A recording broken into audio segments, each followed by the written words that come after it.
दुर्गा सप्तशती का चतुर्थ अध्याय। पाठ हिंदी में। इस अध्याय में देवों ने माता की महिमा का वर्णन किया है। महिषासुर का अंत करने के बाद देवों, ऋषि मुनियों एवं समस्त गणों ने माँ की महिमा का वर्णन किया है और कहा है, हम जब जब आपका स्मरण करें तब तब आप हम लोगों के महान संकट दूर कर दिया करें। इस प्रकार देवों ने माँ की महिमा का वर्णन किया। ऐसी कल्याण की कारिणी माँ भगवती चंडिका के चरणों में नमन करते हुए चतुर्थ अध्याय को प्रारंभ करते हैं। सिद्धि की इच्छा रखने वाले पुरुष जिनकी सेवा करते हैं तथा देवता जिन्हें सब ओर से घेरे रहते हैं, उन जया नाम वाले दुर्गा देवी का ध्यान करें। उनके श्री अंगों की आभा काले मेघ के समान श्याम है।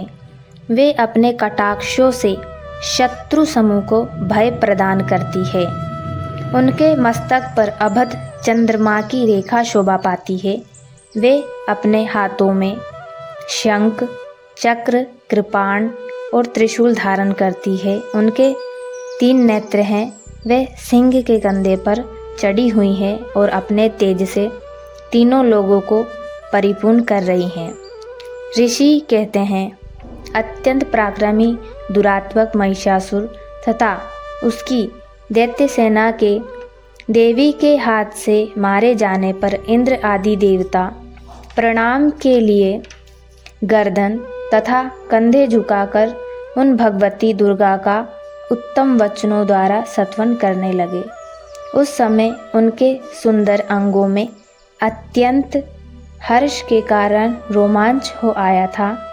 देवता बोले,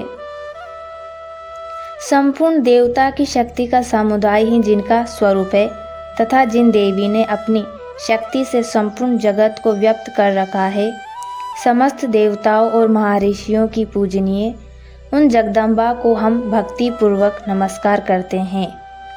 वे हम लोगों का कल्याण करें। जिनके अनुपम प्रभाव और बल का वर्णन करने में भगवान शेषनाग, ब्रह्मा जी तथा महादेव जी भी सामर्थ्य नहीं है, वे भगवती चंडिका संपूर्ण जगत का पालन एवं अशुभ भय का नाश करने का विचार करे। जो पुण्यात्माओं के घर में स्वयं ही लक्ष्मी रूप से, पापियों के यहाँ दरिद्रता रूप से, शुद्ध अंतःकरण वाले पुरुषों के हृदय में बुद्धि रूप से, सत्पुरुषों में श्रद्धा रूप से तथा कुलीन मनुष्यों में लज्जा रूप से निवास करती है, उन आप भगवती दुर्गा को हम नमस्कार करते हैं। देवी, आप संपूर्ण विश्व का पालन कीजिए। देवी, आपके इस अचिंत्य रूप का असुरों का नाश करने वाले भारी पराक्रम तथा समस्त देवताओं और दैत्यों के समक्ष युद्ध में प्रकट किए हुए आपके अद्भुत चरित्रों का हम किस प्रकार वर्णन करें। आप संपूर्ण जगत की उत्पत्ति में कारण हैं। आप में सत्व गुण, रज गुण तथा तमोगुण, ये तीनों गुण मौजूद है, तो भी दोषों के साथ आपका संसर्ग नहीं जान पड़ता। भगवान विष्णु और महादेव जी आदि देवता भी आपका पार नहीं पाते। आप सबका आश्रय हैं। ये समस्त जगत आपका अंशभूत है, क्योंकि आप सबकी आदिभूत अव्यक्रता परा प्रकृति हैं। देवी, संपूर्ण यज्ञों में जिसके उच्चारण से सब देवता तृप्ति लाभ करते हैं, वह स्वाभी आप ही है। इसके अतिरिक्त आप पितरों की भी तृप्ति का कारण हैं। अतः एवं सब लोग आपको स्वदा ही कहते हैं। देवी, जो मोक्ष की प्राप्ति का साधन है, अचिंत्य महाव्रत स्वरूपा है। समस्त दोषों से रहित, जितेंद्र तत्वों को सार वस्तु मानने वाले तथा मोक्ष की अभिलाषा रखने वाले मुनिजन जिनका अभ्यास करते हैं, वह भगवती पराविद्या आप ही हैं। आप शब्द स्वरूपा है। अत्यंत निर्मल ऋग्वेद, यजुर्वेद तथा उद्गीत के मनोहर पदों के पाठ से युक्त सामवेद का भी आधार आप ही हैं। आप देवी त्राही, 3 वेद और भगवती 6 ऐश्वर्यों से युक्त है। इस विश्व की उत्पत्ति के लिए आप वार्ता, खेती एवं आजीविका के रूप में प्रकट हुई है। आप संपूर्ण जगत की घोर पीड़ा का नाश करने वाली हैं। देवी, जिससे समस्त शास्त्रों के सार का ज्ञान होता है, वह मेधा शक्ति आप ही हैं। दुर्गम भव सागर से पार उतारने वाली नौका रूपा दुर्गा देवी भी आपकी हैं। आपकी कहीं आसक्ति नहीं। केटप के शत्रु भगवान विष्णु के वक्षस्थल में एकमात्र निवास करने वाली भगवती लक्ष्मी तथा भगवान चंद्रशेखर द्वारा सम्मानित गौरी देवी भी आप ही हैं। आपका मुख मंद मुस्काने से सुशोभित, निर्मल, पूर्ण चंद्रमा के बिंब का अनुकरण करने वाला है और उत्तम स्वर्ण की मनोहर कांति से कामनीय है।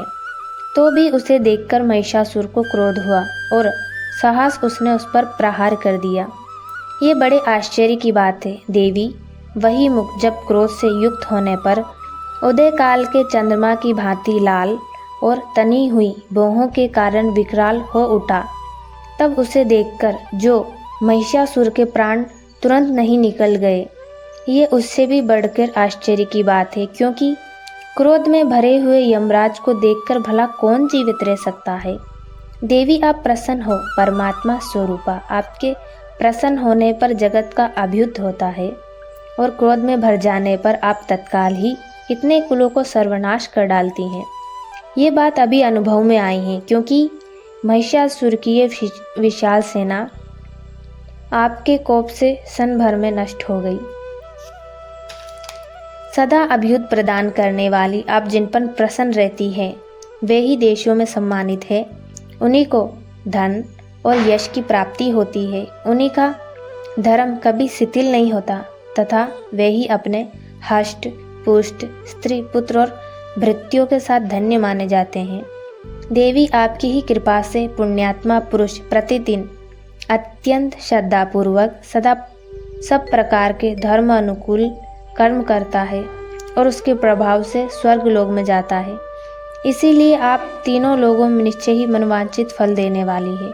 माँ दुर्गे, आप स्मरण करने पर सब प्राणियों का भय हर लेती है और स्वस्थ पुरुषों द्वारा चिंतन करने पर उन्हें परम कल्याणमय बुद्धि प्रदान करती है। दुख, दरिद्रता और भय हरने वाली देवी, आपके सिवा दूसरी कौन है जिसका चित्त सबका उपकार करने के लिए सदा ही दयाद्र रहता हो। देवी, इन राक्षसों के मरने से सब संसार को सुख मिले तथा ये राक्षस चिरकाल तक नरक में रहने के लिए भले ही पाप करते रहे हों, इस समय संग्राम में मृत्यु को प्राप्त होकर स्वर्ग लोक में जाएं। निश्चय ही यही सोचकर आप शत्रु का वध करती हैं। आप शत्रुओं पर शस्त्रों को प्रहार क्यों करती है? समस्त असुरों को दृष्टि मात्र से ही भस्म क्यों नहीं कर देती? इसमें एक रहस्य है। ये शत्रु भी हमारे शस्त्रों से पवित्र होकर उत्तम लोगों में जाए, इस प्रकार उनके प्रति भी आपका विचार अत्यंत उत्तम है। खड़ग के तेज पुंज की भयंकर तिप्ती तथा आपके त्रिशूल के अग्रभाग घनीभूत प्रभा से चौंधिया कर जो असुरों की आंखें फूट नहीं गई, उसमें कारण यही था कि वे मनोहर रश्मियों से युक्त चंद्रमा के समान आनंद प्रदान करने वाले आपके इस सुंदर मुख का दर्शन करते थे। देवी, आपका शील दुराचारियों के बुरे बर्ताव को दूर करने वाला है। साथ ही ये स्वरूप ऐसा है जो कभी चिंतन में भी नहीं आ सकता और जिसकी कभी दूसरों से तुलना भी नहीं हो सकती, तथा आपका बल और पराक्रम तो उन दैत्यों का भी नाश करने वाला है जो कभी देवताओं के पराक्रम को भी नष्ट कर चुके थे। इस प्रकार आपने शत्रु पर भी अपनी दया ही प्रकट की है। वरदायिनी देवी, आपके इस पराक्रम की किसके साथ तुलना हो सकती है तथा शत्रु को भय देने वाला एवं अत्यंत मनोहर ऐसा रूप भी आपके सिवा और कहाँ। हृदय में कृपा और युद्ध में निष्ठुरता, ये दोनों बातें तीनों लोगों के भीतर केवल आप में ही देखी गई है। माता, आपने शत्रु का नाश करके इस समस्त त्रिलोकी की रक्षा की है। उन शत्रु को भी युद्ध भूमि में मारकर स्वर्ग लोक में पहुंचाया है तथा उन्मत्त दैत्यों से प्राप्त होने वाले हम लोगों के भय को दूर कर दिया है। आपको हमारा नमस्कार। देवी, आप शूल से हमारी रक्षा करें। अंबिके, आप खड़ग से भी हमारी रक्षा करें। तथा घंटे की ध्वनि और धनुष की टंकार से भी आप हम लोगों की रक्षा करें।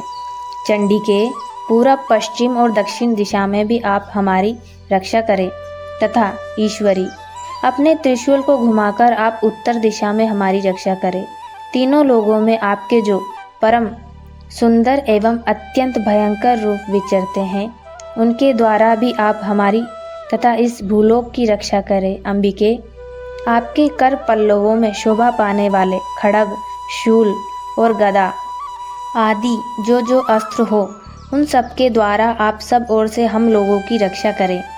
ऋषि कहते हैं, इस प्रकार जब देवता ने जगन माता दुर्गा की स्तुति की और नंदन वन के दिव्य पुष्पों एवं गंध चंदन आदि के द्वारा उनका पूजन किया, फिर सबने मिलकर जब भक्ति पूर्वक दिव्य धूपों की सुगंध निवेदन की, तब देवी ने प्रसन्न वंदन होकर प्रणाम करते हुए सब देवताओं से कहा।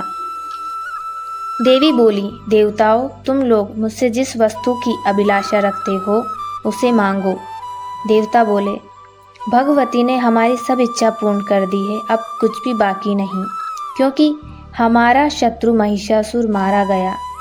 महेश्वरी, इतने पर भी यदि आप हमें और वर देना चाहती है तो हम जब जब आपका स्मरण करें तब तब आप दर्शन देकर हम लोगों के महान संकट दूर कर दिया करें। तथा प्रसन्नमुखी अंबिके, जो मनुष्य इन स्तोत्रों से आपकी स्तुति करे, उसे विद, समृद्धि और वैभव देने के साथ ही उसकी धन और स्त्री आदि संपत्ति को भी बढ़ाने के लिए आप सदा हम पर प्रसन्न रहें।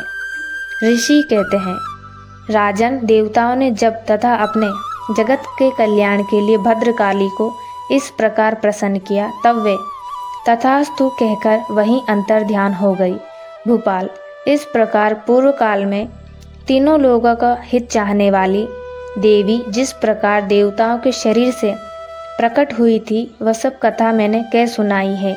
अब पुनः देवताओं का उपकार करने वाली वे देवी दुष्ट दैत्यों तथा शुंभ निशुंभ का वध करने के लिए, सब लोगों की रक्षा के लिए गौरी देवी के शरीर से जिस प्रकार प्रकट हुई थी, वह सब प्रसंग मेरे मुंह से सुनो। मैं उसका तुमसे यथावत वर्णन करता हूँ। जय जय श्री मार्कंडे पुराण।